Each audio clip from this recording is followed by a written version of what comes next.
The city was just waking as snow-glazed streets shimmered under a pale winter sun. CEO Nathan Cole stepped outside, lost in numbers and deadlines, until he noticed a small girl by the iron fence, clutching a green backpack, trembling. She looked up and whispered, "Sir, my mom didn't come home last night." If you believe in compassion, hope, and second chances, don't forget to like, comment, share, and subscribe for more stories. Let's begin. The city glittered with fresh snow, all glass towers and rushing suits, when Nathan Cole stepped out of Coleview's headquarters with his mind locked on quarterly numbers. A gust cut through his coat and he frowned, until he saw her. A small girl stood by the iron fence, boots half buried, a green backpack hugged to her chest as if it could keep her warm. Her cheeks were pink from cold and fear, and her eyes searched every face that passed. Nathan approached, expecting a lost child and a quick call to security.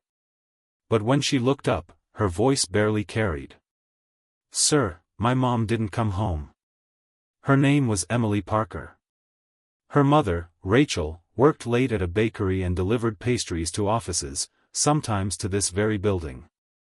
Emily had waited all night, listening for a key that never turned, then walked through the storm to the only place she knew her mother mentioned by name. Nathan's throat tightened with a feeling he hadn't allowed in years.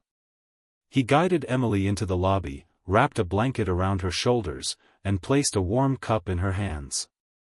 Security offered to call the police, to handle it. Nathan heard the word handle and remembered being 10, waiting on a porch for a father who never returned. He looked at Emily's trembling fingers and said quietly, "No. I'm staying with her." Nathan tried the practical steps first.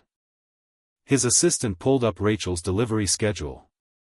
His security team checked cameras near the loading bay and the street. Nothing. Snow had swallowed tracks and time. Emily sat on a leather chair too big for her, sipping cocoa with both hands. She didn't cry. That was what scared Nathan most, how carefully she held herself together, as if tears were a luxury. "Did your mom ever miss a night?" Nathan asked. Emily shook her head. "She says, even when she's tired, she comes home. Because I'm there." That sentence landed like a weight. Nathan could have returned upstairs, let an officer file a report, let the world do what it always did, move on. But he couldn't shake the old ache in his ribs, the memory of doors closing, adults looking away. He summoned his driver, Marcus, and asked for the car. Not to commute to another meeting, but to search. Outside, the morning sun looked pale and fragile.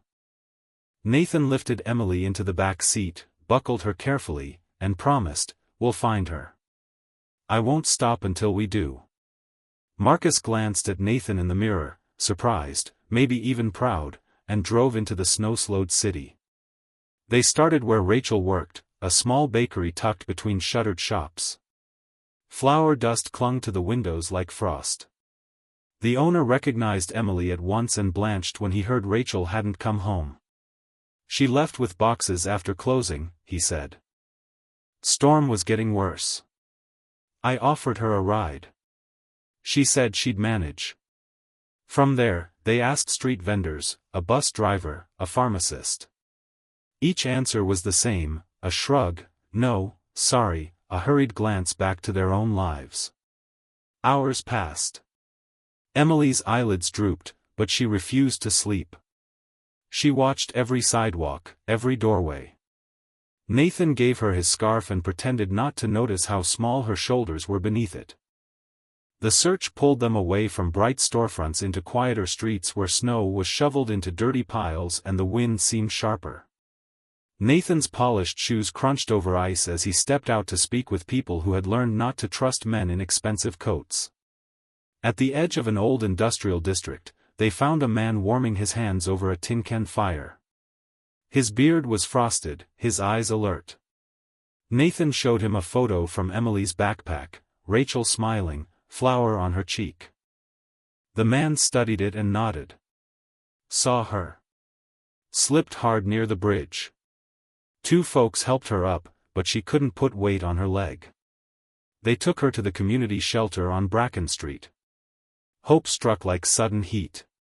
Nathan squeezed Emily's hand. "We're going. Right now." The shelter sat in a brick building with a sagging awning, but inside it smelled of soup, disinfectant, and something steadier: people trying. Volunteers moved between cots, checking bandages, offering blankets, writing names on clipboards. Emily clung to Nathan's sleeve as they hurried down the hallway. "Mom," she called, the first crack in her brave voice. A nurse pointed to a narrow cot near the window.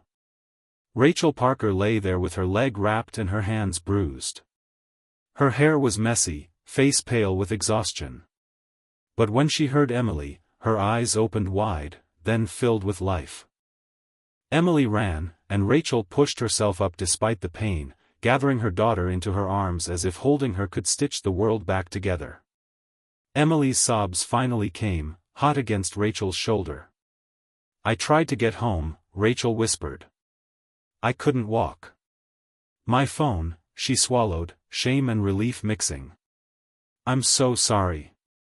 Nathan stood a step away, letting the reunion belong to them. His chest felt tight, not with stress, but with something simpler: gratitude for an ending that wasn't tragedy. Rachel looked up at him, confused. "Who are you?" "Someone your daughter found," Nathan said softly. "Someone who didn't want her waiting alone."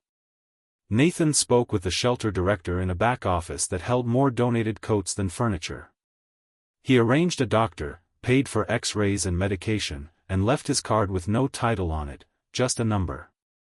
Rachel tried to protest. Nathan shook his head. "Let it be easy, just this once." When he returned, Emily had fallen asleep with her head in Rachel's lap, still holding Nathan's scarf. Rachel's voice was quiet. "She walked through the storm.